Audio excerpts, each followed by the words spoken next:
ये क्वेश्चन हमें भी आ सकता है माइंड में कि जब गर्भ में शिशु भगवान को याद कर रहा है तो फिर वहाँ से सीधा भगवत धाम जा सकता है ना, फिर क्यों जन्म लेना?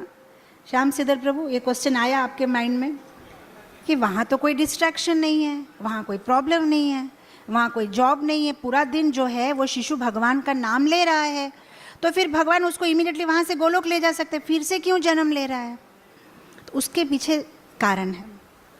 कारण ये है कि कभी कभी हम जब भगवान की शरणागति लेते हैं तो वो शरणागति इतनी मैच्योर नहीं होती।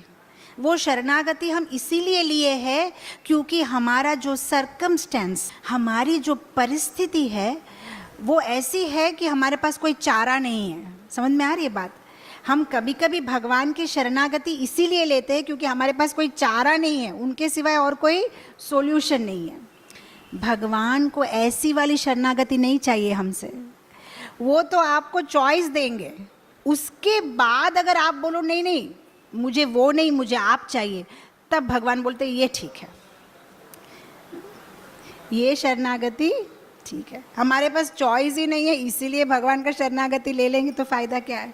वहाँ आप इमेजिन करिए एक शिशु की हालत क्या है, ऐसे भी हिल नहीं सकता, डुल नहीं सकता, कोई है नहीं, एक ही चारा है भगवान का नाम लो और शरणागति लो, तो लाभ क्या है? भगवान पहले उसे बाहर निकालेंगे, सारे सौकर्य सब फैसिलिटी देंगे, सब कंफर्ट देंगे, फिर पूछेंगे अब बोलो तुम कहाँ जाओगे। तब अगर हम बोले नहीं मुझे भगवान चाहिए तो वो सही सरेंडर है, मैच्योर्ड सरेंडर है।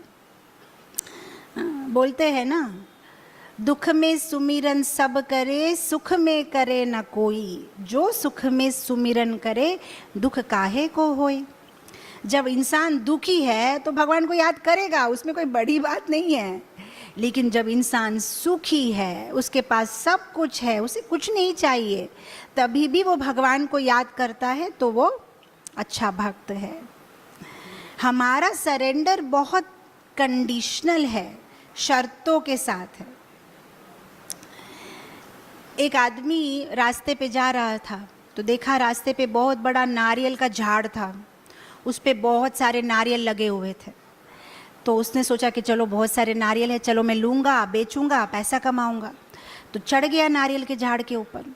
जब आधा रास्ता चढ़ गया तब उसको डर लगने लगा कि तो बहुत ज़्यादा ऊंचा आ गया, कहीं मैं गिर गया तो लेने का देना पड़ जाएगा, मेरे पैर टूट गए तो मैं और भी कोई काम के लायक नहीं रहूँगा, ये तो क्या हो गया, 50 नारियल से क्या होगा, मेरा जीवन ज़्यादा इम्पोर्टेंट है, मैंने तो गलती कर दिया, मैं ऊपर चढ़ा ही क्यों। और फिर वो ऊपर की ओर काउंट करने लगा कितने नारियल हैं, तो देखा कि ऊपर में 100 नारियल थे। तो उसने मन में सोचा कि देखो मैं भगवान से जो है बिजनेस डील करता हूँ, अगर ये 100 नारियल लेके मैं नीचे एकदम आराम से उतर गया तो 50 भगवान के 50 मेरे। डील बना लिया, ऊपर तक चढ़ गया, विश्वास था कि भगवान पक्का रक्षा करेंगे क्योंकि मैंने बोला ना 50 नारियल दूंगा। अब नारियल तो वैकुंठ में होते नहीं, तो 50 नारियल। तो अब जब चढ़ गया, 100 नारियल ले लिए और तब नीचे आने लगा, तब उसके मन में बात आई कि नारियल तो मैंने देखा, झाड़ के ऊपर तो मैं चढ़ा, कष्ट तो मैंने किया, इसमें भगवान ने क्या किया? कुछ भी नहीं। तो 50 नारियल क्यों दूँ, 25 दूंगा। और फिर थोड़ा और नीचे आया, देखा अब तो ज़्यादा दूर नहीं है, तो बोला कि मैंने सोचा, मैंने किया, 25 नारियल भगवान क्या करेंगे, उतना उनको ज़रूरत नहीं है, मैं तो भगवान को सिर्फ 10 नारियल दूंगा। और जैसे उसने बोला कि भगवान को 10 नारियल देगा, एकदम हवा का झोंका आया और वो नारियल का झाड़ हिलने लगा। इसको डर लगा कि शायद मैं गिर जाऊँ, मैं मर जाऊँ। फिर इमीडिएटली उसने आकाश की ओर देख के भगवान के ऊपर चिल्लाया, बोला अरे यार जोक समझा करो, मैं पक्का 50 ही दूंगा, सिर्फ जोक कर रहा था, मेरे को बचा दो, सिर्फ मजाक कर रहा हूँ आपके साथ। ये क्या हुआ? सरेंडर। परिस्थितियों के साथ भगवान का शरण लेना। देना तो एक भी नारियल नहीं है, लेकिन परिस्थिति ऐसी है कि देना पड़ेगा। हमें देना तो कुछ नहीं है भगवान को, हमारी इच्छा ही नहीं है भगवान को, ना हम हमारा पैसा देना चाहते, ना हमारा मन, हमारा शरीर, ना हमारा जीवन, हम नहीं देना चाहते। लेकिन कभी कभी घर के लोग ही हमें घर से निकाल देते हैं कि भैया तुम बूढ़े हो गए हो, कोई काम के नहीं हो, तुम जाओ मंदिर में बैठ के चरणामृत दो, तब हम आ जाते भगवान के पास। तो भगवान ऐसा शरणागति नहीं चाहते हैं, वो तो मैच्योर शरणागति चाहते हैं, जहाँ पे तुम उनको सेलेक्ट करो by choice, not by force.